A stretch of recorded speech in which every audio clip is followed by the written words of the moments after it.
Driving licence వాహన registration certificate కార్డుల జారీలో AP రవాణా శాఖ మీనమేషాలు లెక్కిస్తోంది. డబ్బులు వసూలు చేస్తున్నా కార్డులు ఇవ్వకుండా తాత్సారం చేస్తోంది.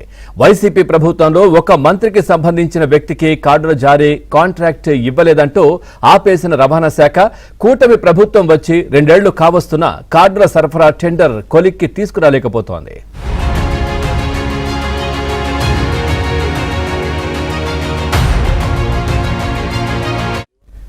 ఏపీలో వాహనాలు కొనుగోలు చేసే యజమానులతో పాటు సెకండ్ హ్యాండ్ వాహనాల క్రయ విక్రయాల్లో యజమాని పేరు మారుస్తూ ఆర్టీఏ నుంచి ఆర్సీ కార్డు పోస్టు ద్వారా ఇంటికి పంపించారు.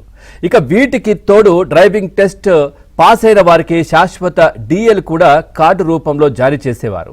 అయితే వైసీపీ ప్రభుత్వంలో డబ్బులు వసూలు చేసినా ఆర్టీఏ కార్డులు ఇవ్వలేదు.